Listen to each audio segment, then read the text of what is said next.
Meus irmãos, hoje nós vamos para um dos principais textos dessa série, que é o texto de Jó 19. Nós vamos ler os versículos 23 a 29, e a temática dessa noite é a esperança do sofredor. Nós estamos nessa série desde o início do mês, quando o reino caos, uma série em Jó.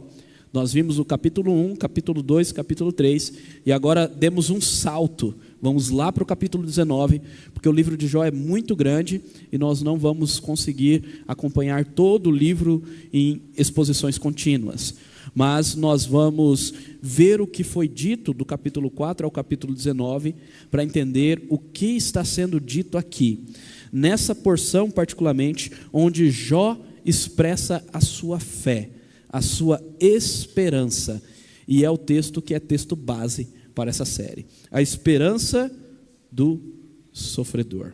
Vamos lá?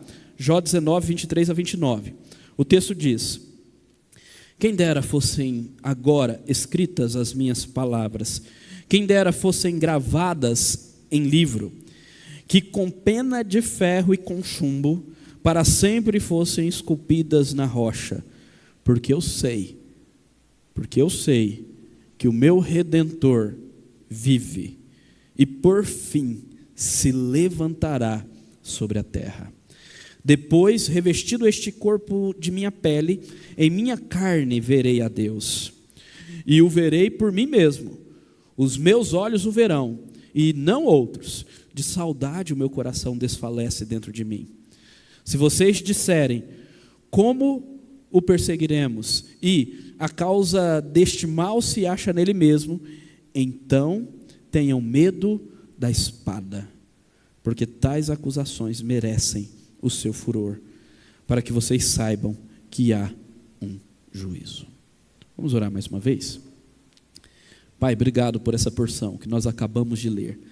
Nos ajude, ó Deus, a encontrar essa esperança no Redentor.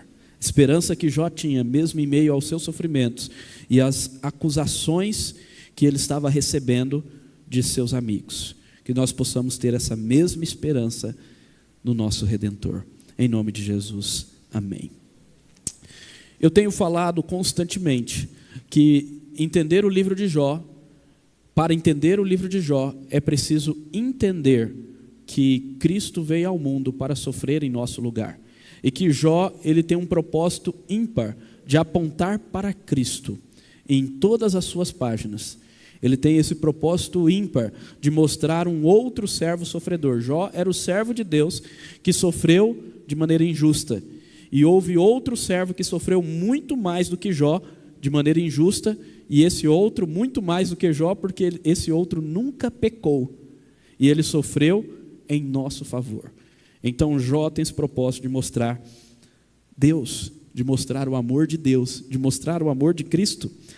E nós podemos afirmar categoricamente, Deus sabe o que é sofrer. Deus sabe o que é sofrer. Não porque vê o sofrimento, ou não só porque vê o sofrimento com muito mais clareza do que nós. Isso nós não podemos ter dúvida. Deus, ele sabe de todas as coisas, e ele vê o sofrimento com muito mais clareza do que nós. Mas também porque ele sofreu pessoalmente das formas mais severas possíveis. A agonia da perda pela morte, a separação de uma pessoa amada, pela imensidão de sua ira contra o pecado. Cristo sofreu ao ponto de dizer: meu Deus, por que me desamparaste? O próprio Filho, sentindo a alienação, a separação, o distanciamento do Pai, porque ele estava recebendo a condenação, a ira de Deus contra o pecado em nosso lugar. Então ele sabe o que é sofrer. Ele sofreu o inferno em nosso lugar. Por isso que muitos dizem que o inferno é esse local onde não há a presença bondosa e graciosa de Deus, há apenas ira. Onde Deus se afasta, e ali permanece apenas a ira. Onde ele se afasta com a sua graça e bondade, permanece apenas a ira. Olha só, esse foi o inferno que Cristo sofreu. O mar de sofrimentos de Cristo é inimaginável. Ele foi esquecido em lugar dos pecadores. Se você confiar nele, fizer dele o seu fiador ou o seu redentor, você nunca será abandonado. Até parece, às vezes, que no sofrimento nós estamos sendo abandonados. O Wade falou, né? A oração não bate no teto e volta. Mas, na verdade, ela passa. Ela vai passar. Só que o que volta, às vezes, é o silêncio de Deus. Porque Deus, a gente ensina isso para a criança. Deus pode dizer o quê? Sim, não, espere um pouco. E o espere um pouco é difícil para nós. Eu falo para a Sofiazinha, a Esther também, ela quer alguma coisinha, a gente fala, daqui a pouquinho a gente dá. E aí ela fica pedindo umas 50 vezes, até a gente dar. Seus filhos são assim também? A gente fala, espera. E eu fico pensando, a gente tem que ensinar essa menina a esperar. Porque essas crianças hoje estão ansiosas, é na base do imediato, tudo na hora. Nós precisamos ensinar, mas nós também precisamos esperar. Agora não tenha dúvida, você nunca será abandonado se Ele for o seu Redentor. Vamos entender isso um pouquinho mais? Olha só, o que vimos até aqui. O livro de Jó lida diretamente com o problema do sofrimento. Jó, mesmo sendo um homem íntegro e reto, temente a Deus, um servo do Senhor, passou por um sofrimento inimaginável, perda dos filhos, dos bens e da saúde. Nós vimos isso em Jó 1 e 2.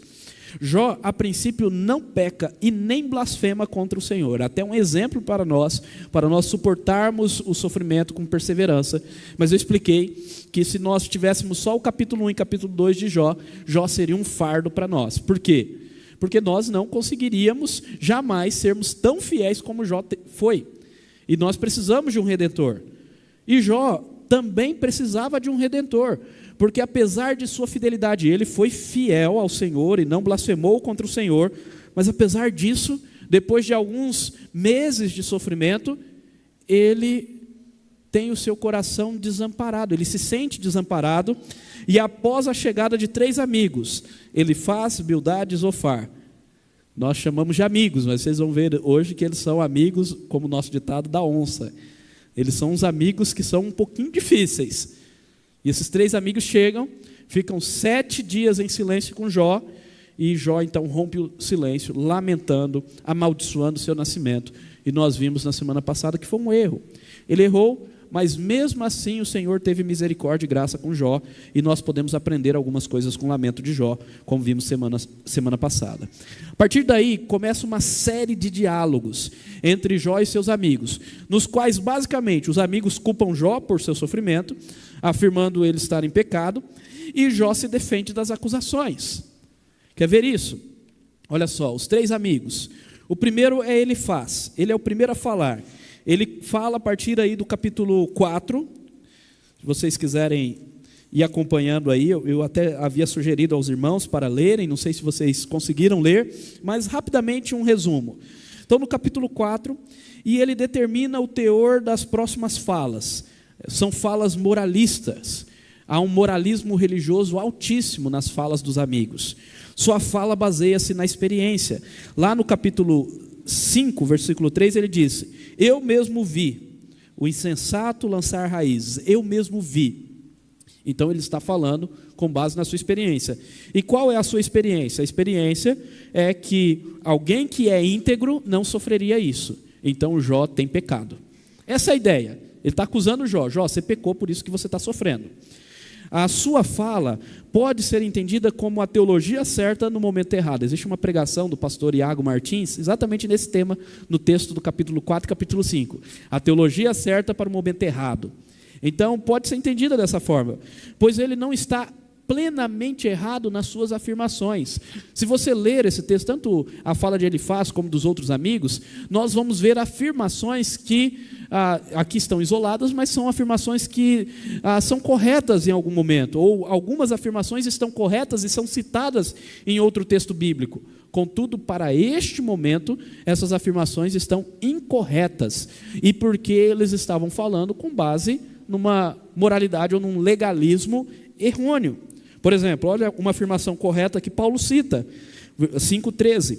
Ele apanha os sábios na própria estultícia deles, e o conselho dos que tramam não chega a vingar. Isso daqui é citado por Paulo lá em 1 Coríntios 3,19, falando sobre o Deus que humilha o sábio em sua sabedoria, e que a sabedoria de Deus é o próprio Cristo. Então Paulo cita isso daqui, cita como palavra do Senhor, então é uma verdade. A mesma coisa o versículo 17, que aparece em Provérbios e depois lá em Hebreus 12. Bem-aventurado é aquele a quem Deus disciplina, portanto não despreze a disciplina do Deus Todo-Poderoso. Isso é uma verdade. É muito feliz aquele que o Senhor disciplina. Se tem um filho do Senhor no caminho errado e Deus disciplina, isso é motivo de felicidade. Deus está tirando o caminho errado e colocando o caminho certo. Contudo, não era o caso de Jó. Jó não estava no caminho errado. Jó não estava, ele não sofreu por causa de uma injustiça. Entenderam? A teologia certa, no momento errado, com um alto teor de legalismo. Bildade, o segundo a falar, após Jó se defender, sempre uma fala, uma defesa, uma fala, uma defesa. Então, após Jó se defender das acusações que ele faz, ele intensifica, Bildade intensifica as acusações e apela não para a experiência, mas para a tradição.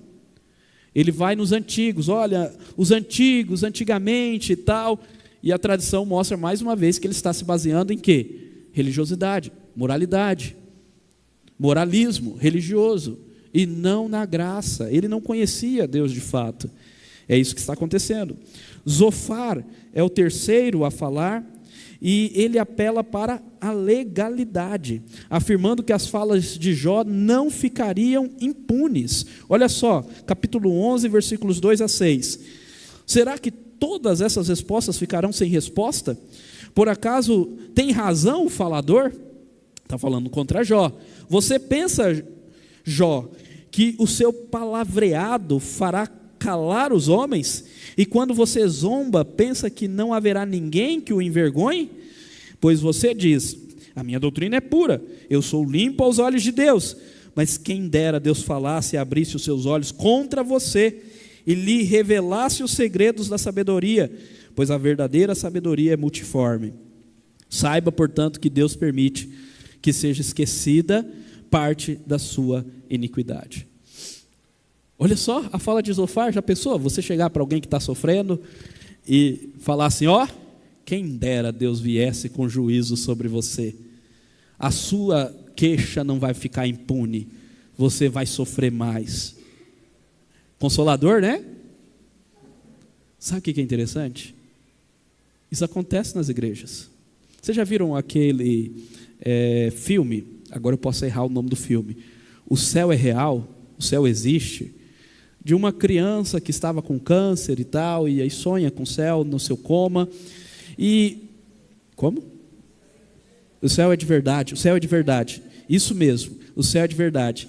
E nesse filme tem uma cena bastante interessante, em que eles estão ali na igreja, a mãe está ali, uma criança, a criança doente também, e aí chega as irmãs, os irmãos do lado dela e fala, será que a sua filha está sofrendo tamanho mal porque está em pecado? Não.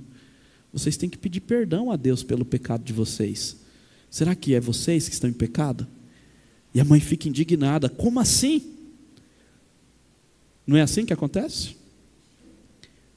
Nós vemos isso. Vários irmãos já me falaram que no meio do sofrimento, alguns irmãos chegam, beiram e falam, você não está em pecado, não? O que você tem que se arrepender? Irmãos, claro que nós precisamos nos arrepender do nosso pecado, mas entenda, às vezes essa não é a palavra correta, no meio do sofrimento. Isso é legalismo, moralismo religioso, e esse é o problema deles, e eles são repreendidos pelo próprio Deus. Olha só algumas frases: a tradição, a experiência, a legalidade são todas igualmente defeituosas, limitadas e falsas. Nenhuma dessas três coisas, nem as três juntas, poderiam ter sido ajuda para Jó. E o Tim Keller diz, o discurso de Elifaz é incomodamente parecido com a religiosidade evangélica convencional, como esse filme que eu citei, das pessoas chegarem para a mãe da criança doente perguntando se não é culpa do pecado deles. Ele diz muitas coisas que são, em teoria, proposições bíblicas verdadeiras, mas brota de um entendimento errado da graça de Deus. A teologia deles é moralista, isto é, o sofrimento não acontece naturalmente, mas apenas se nos comportarmos mal e fizermos por merecê-lo. E uma das coisas que nós já vimos é que sofrimento não tem a ver, às vezes, claro que tem, algumas vezes tem sim, não tem a ver em todo tempo com escolhas ruins. Jó não fez nenhuma escolha ruim e veio sofrer. E às vezes nós podemos fazer até escolhas boas e ainda assim sofrer. E o próprio texto, o próprio Senhor diz que esses 3 amigos, eles não falaram o que é reto a respeito de Deus. Por quê? Porque eles esqueceram que Deus é um Deus gracioso, é um Deus bondoso. É justo sim, mas é bondoso. E nós não podemos pegar só parte dos atributos, das características de Deus e ventilá-las para as pessoas. Temos que falar sobre tudo que Deus é. Tudo que Deus é. Deus é amor, Deus é justiça, Deus é graça, misericórdia, mas também é fogo consumidor. E se nós não falarmos sobre os atributos de Deus de maneira completa, nós não estamos falando o que é reto sobre Deus. O próprio Deus afirma isso lá em Jó 42:7. Bom, os diálogos continuam. Assim os diálogos continuam a partir do capítulo 11. No capítulo 15 temos a fala novamente de Elifaz, seguida da resposta de Jó, então começa a repetir.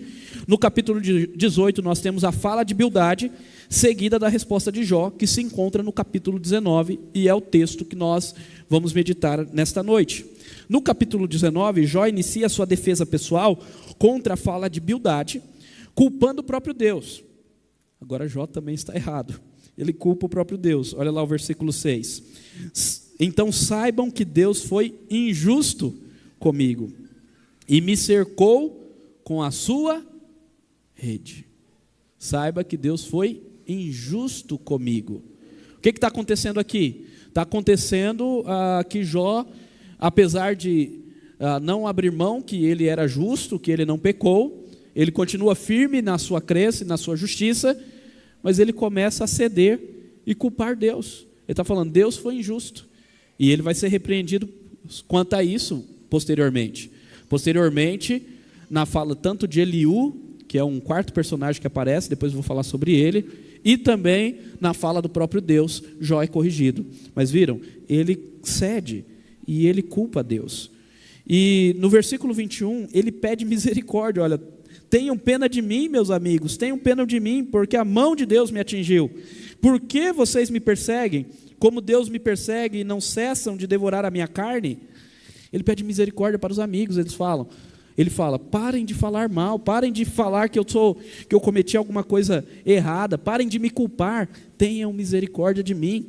Há um pouquinho de autopiedade em Jó aqui, e nós já vimos também o problema da autopiedade nessa série, e parece-me que como se ele estivesse resgatando agora a sua esperança e a sua fé.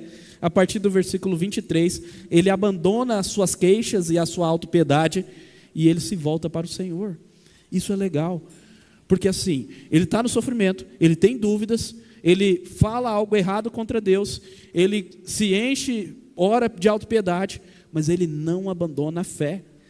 E como um loop meu, como uma montanha russa, tem uma hora que está lá embaixo, de repente ele está lá em cima, e ele se volta para Deus e ele fala, mas calma aí, a minha esperança está no Senhor. E é isso que acontece aqui. Então, no versículo 21 ele pede misericórdia, e no versículo 23 e 29, Jó parece retomar a sua fé, e expressa uma afirmação impressionante sobre sua esperança em relação ao sofrimento. A esperança está no Redentor, que vive e que se levantaria sobre a terra. Vamos ver isso? 3 coisinhas aqui. A esperança do sofredor. Primeira coisa, a esperança no Redentor vivo. Versículo 25, porque eu sei que o meu Redentor vive. Mas antes, olha só, versículos 23 a 24, ele expressa um desejo aqui.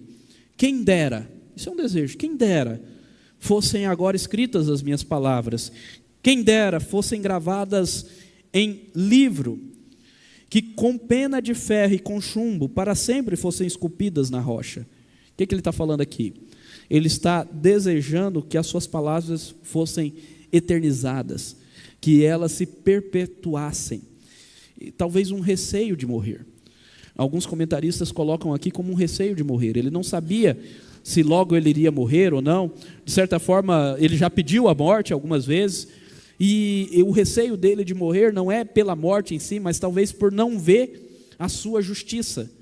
Por não ver que o seu nome continuaria sendo considerado como justo, apesar dos seus amigos o acusarem. De não ver a sua justificação, ou aquele que iria dizer, não, Jó é íntegro sim, é justo sim, não pecou, de morrer debaixo de difamações, de acusações. Então, talvez seja essa a preocupação dele, por isso que ele fala isso. Quem dera fossem escritas as minhas palavras. Eu não imaginava que as palavras dele seriam escritas e deixadas para nós, foram eternizadas. Quem dera fossem gravadas em livro, com pena de ferro ou com chumbo, a ideia de ficarem para sempre, né? Para sempre fossem esculpidas na rocha. Quem dera. E aí ele fala a sua afirmação, a sua fé, a sua certeza. E a afirmação da fé dele é: o meu Redentor vive, porque eu sei. Vou usar mais uma vez a liturgia do Wade. No início o Wade falou sobre esperança.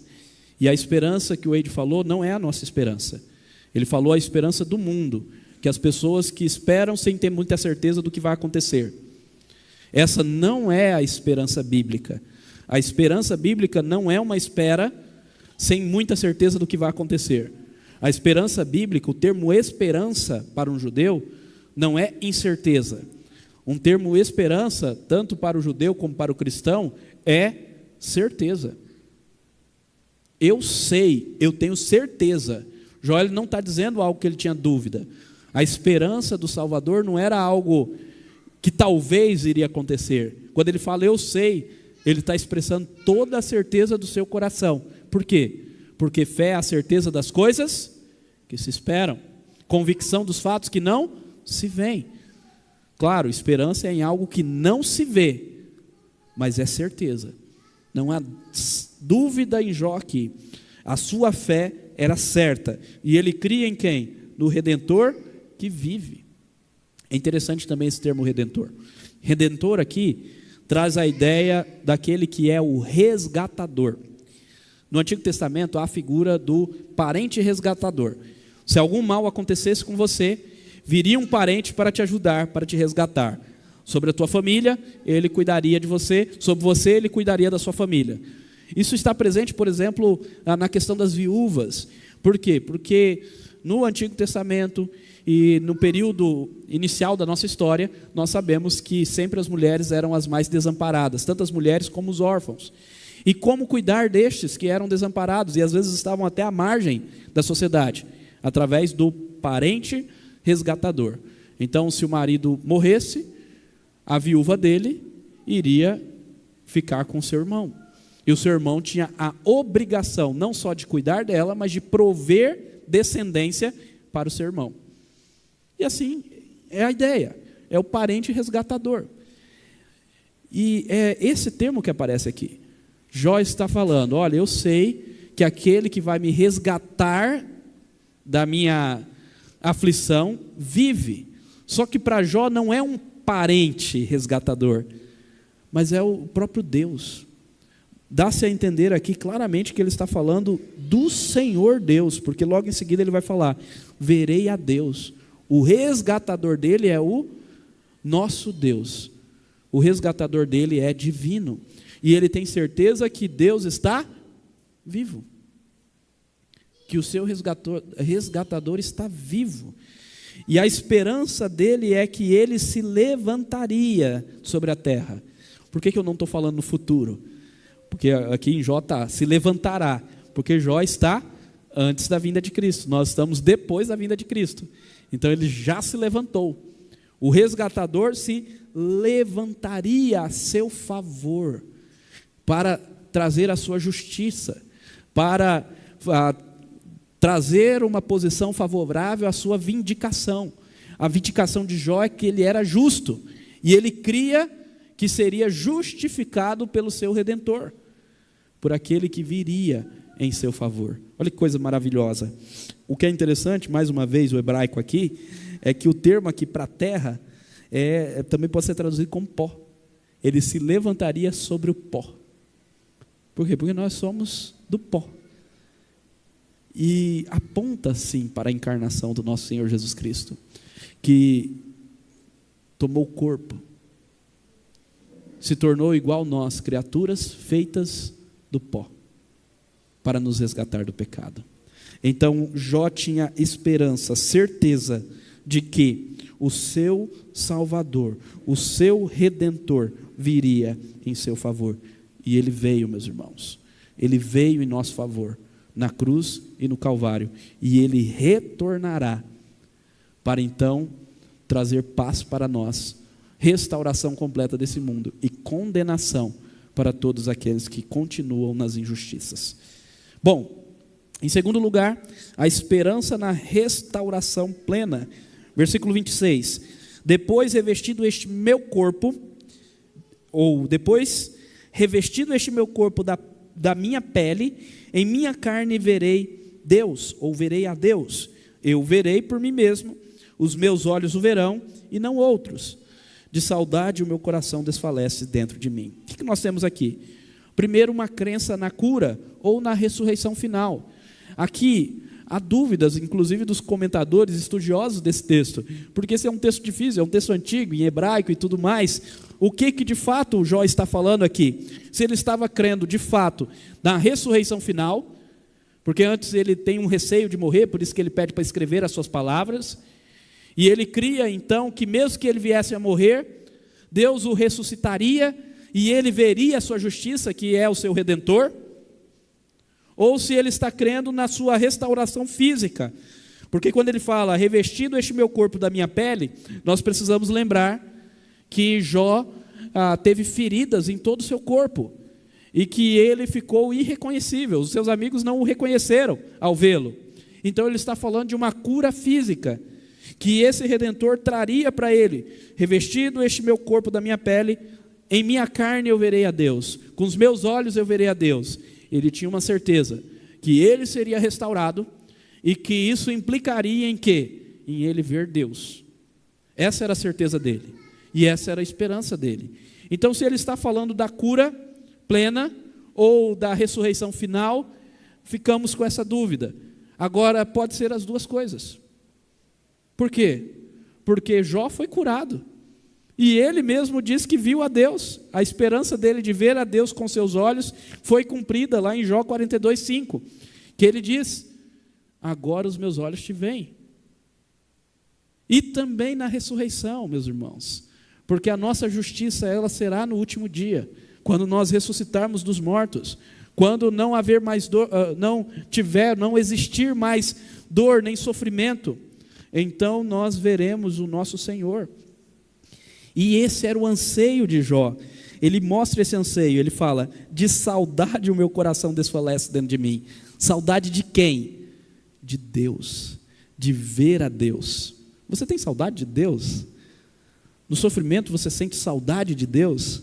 Jó tinha saudade de ver a Deus, e ele tinha a esperança de ser restaurado plenamente e poder ver a Deus. Olha como isso está em toda a Bíblia. Precisamos ver o Senhor. Em Hebreus 12:1-2, nós vemos uma exortação sobre o sofrimento, sobre a disciplina do Senhor, sobre aquilo que nós passamos, as lutas que nós passamos. E o autor de Hebreus nos diz, corramos com perseverança a carreira que nos está proposta, olhando firmemente para quem? Para o autor e consumador da nossa fé, Jesus, o qual, em troca da alegria que lhe estava proposta, suportou a cruz, sem se importar com a vergonha, e agora está sentado à direita do trono de Deus. Então, se Cristo venceu, olhando firmemente para Ele, nós também venceremos. Ele é o nosso Salvador, Ele é o nosso resgatador. Por isso, precisamos olhar, ver a Deus. Jó tinha uma certeza de que a sua restauração viria, e que ele veria a Deus. E nós podemos olhar para o Redentor. Olha outro texto, 2 Coríntios 3:16 e 18, falando sobre conversão. Quando, porém, alguém se converte ao Senhor, um véu é tirado. Antes da conversão, há um véu. Eu não consigo ver a glória de Deus na leitura da palavra. É isso que Paulo está falando em 2 Coríntios 3. Quando alguém se converte, o véu é tirado. É aquele momento que você diz: uau, eu entendi. Eu nunca tinha entendido a Bíblia, nunca tinha entendido a graça, nunca tinha entendido o Evangelho. Agora eu compreendi. O véu é tirado.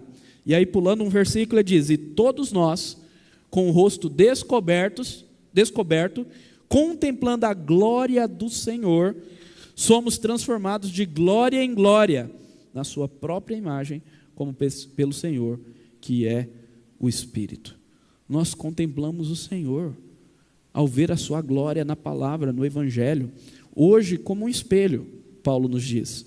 Mas um dia nós o veremos face a face.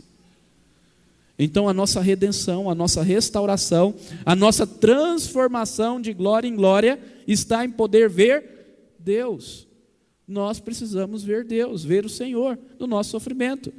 Isso com os olhos da fé, meus queridos. Não estou falando ver literalmente, porque nós sabemos que Deus certamente não aparecerá para nós numa visão carne e osso aqui, mas nós podemos vê-lo na cruz, espiritualmente, ver o nosso Senhor Jesus Cristo em seu amor para conosco, ver através dos olhos da fé.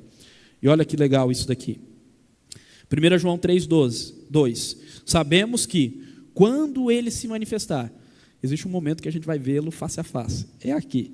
Quando Ele se manifestar, ou seja, quando Ele vier a segunda vez, seremos semelhantes a Ele, porque haveremos de vê-lo como Ele é.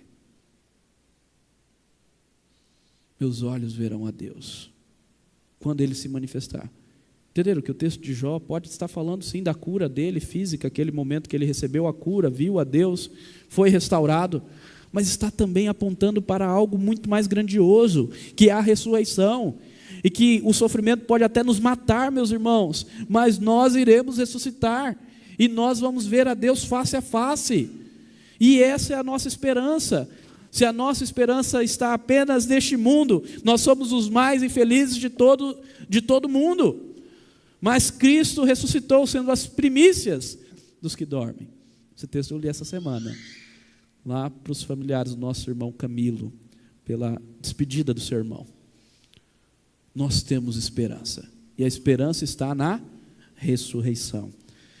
E ao mesmo tempo que temos esperança, nós também precisamos ter o quê? O anseio pelo Senhor. Jó, ele fala isso: de saudade o meu coração desfalece dentro de mim. Por isso que eu perguntei: você tem um anseio? Qual texto você lembra sobre anseio? Olha como a linguagem é parecida. Assim como a corça suspira pelas correntes das águas, assim por ti, ó Deus, suspira a minha alma. A minha alma tem sede de Deus, Deus vivo. Quando irei e me apresentarei diante da face de Deus para vê-lo? As minhas lágrimas têm sido o meu alimento de dia e de noite.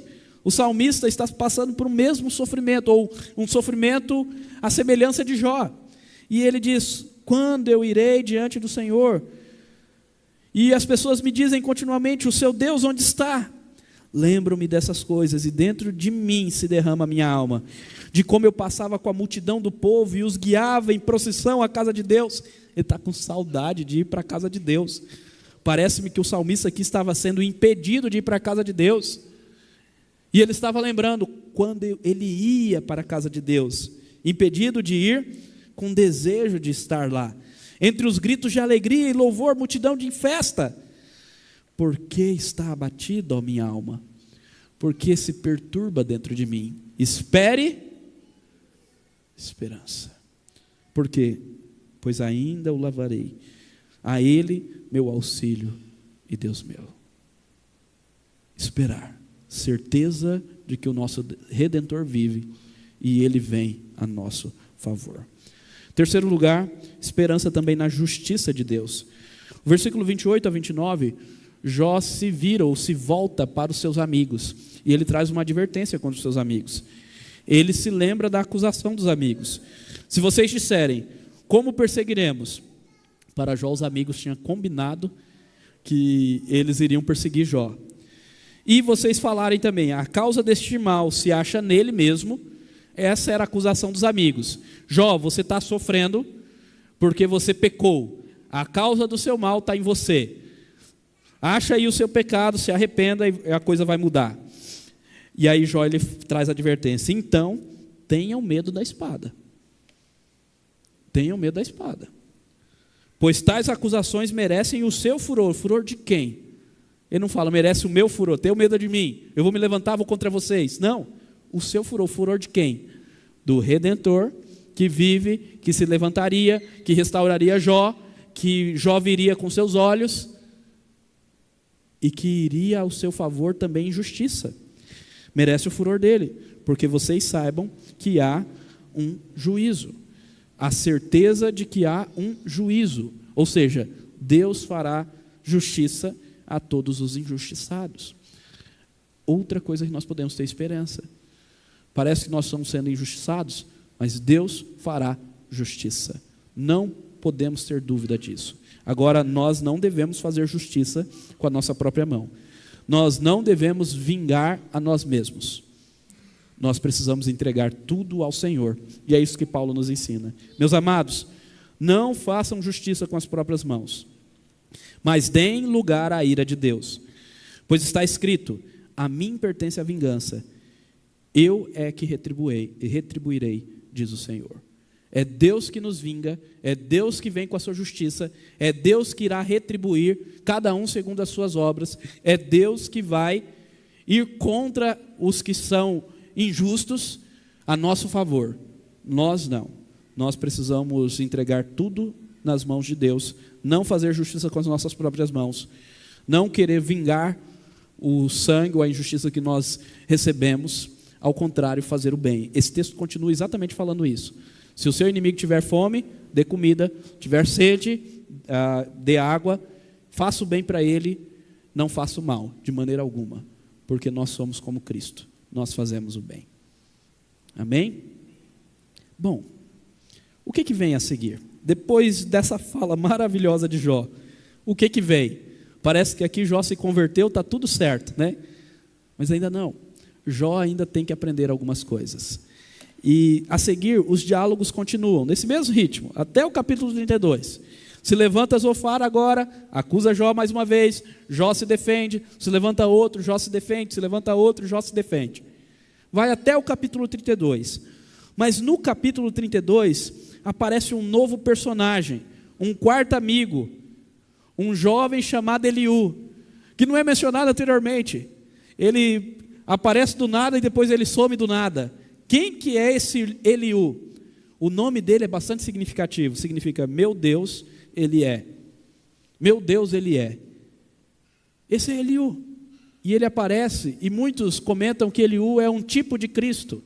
Representa o próprio Deus, representa Cristo se levantando.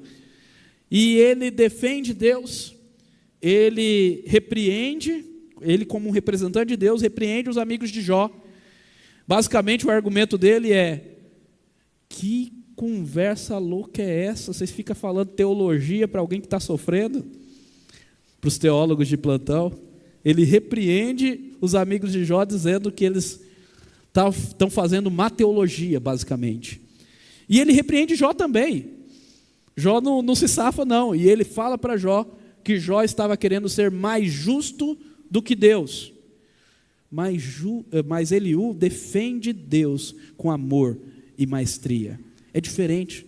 A fala dele é diferente da fala moralista dos amigos. A fala dele é diferente. E interessantemente, após a fala de Eliú, o próprio Deus fala. Eliú saiu de cena, Jó não se defende, Deus assume a palavra e fala com Jó num redemoinho, e Deus também fala de palavras duras a Jó, e no final nós já temos a restauração de Jó, e Deus repreende 3 amigos, não Eliú. Eliú, Deus não repreende. Ou seja, dá-se a entender claramente que Eliú falou coisas acertadas, sábias, mesmo sendo jovem. Olha aí, um crédito para os jovens. Ele era o mais jovem do grupo e ele falou coisas acertadas. Então o próprio Deus fala com Jó no capítulo 38. A sua fala, apesar de dura, é tão cheia de graça, levando Jó a se render inteiramente ao Senhor, E nós temos isso no capítulo 42, 1-6, quando ele fala que eu te conhecia só de ouvir, mas agora os meus olhos te veem. Semana que vem nós vamos ver uma das falas de Eliú, e depois nós vamos caminhar aí para as falas de Deus, a repreensão de Deus, para chegarmos aqui no capítulo 2, no final. Como praticar? Primeiro, tem esperança, mesmo quando o caos é desesperador. Eu sempre tenho falado, o seu sofrimento não é maior, não será maior do que o sofrimento de Cristo por você.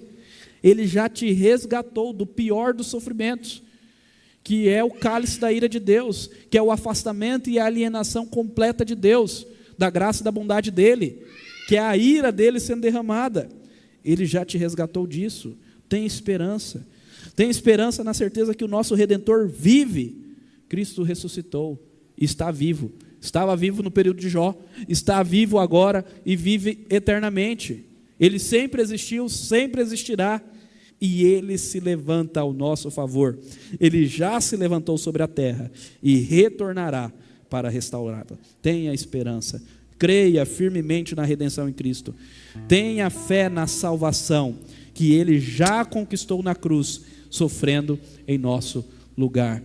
Tenha fé, meus irmãos, na salvação. Fé. Fé é a certeza das coisas que nós esperamos, mesmo que não a vemos. Não se vive sem fé. Se você quer agradar a Deus, você precisa se aproximar a Ele com fé, ir até Ele com fé. Tenha fé. Cristo já conquistou na cruz a nossa salvação, sofrendo em nosso lugar. Olhe para Ele. Descanse na justiça de Deus em nosso favor, no fato que Jesus voltará para julgar este mundo e fazer justiça aos injustiçados. Faça o bem. Se você descansa na justiça de Deus, você fará o bem. Não é para fazer o mal, não é para ficar ressentindo. Nós temos que entregar tudo para Deus. Alguém te injustiçou? Irmãos, nós não estamos isentos disso. Esse mundo é um mundo de injustiça. E nós que temos Cristo, seremos mais injustiçados ainda. Primeiro porque a Bíblia diz que os filhos das trevas são mais espertos que nós. Ou seja, nós somos meio bobos nessas coisas do mundo. Por quê? Porque a gente não quer ganhar na esperteza. A gente não quer defraudar ninguém. E o povo lá das trevas quer defraudar, quer enganar, quer avacalhar. Então a gente acaba caindo nas injustiças. E segundo, porque o mundo nos odeia. A Bíblia não diz isso? Se odiou Cristo, quem dirá nós, que somos seguidores dele? Então sofreremos, sim. Mas coloque em Deus, faça o bem, continua fazendo bem. Se alguém fez alguma injustiça contra você, isso revela quem essa pessoa é. Então faça o bem. E por fim, tenha plena certeza, ou tenha plena esperança na restauração plena. Tenha plena esperança na restauração plena. Creia na cura. Creia na ressurreição. Creia na vida eterna. Anseie por ver o Senhor. Espere nele. Curva sua cabeça e ore.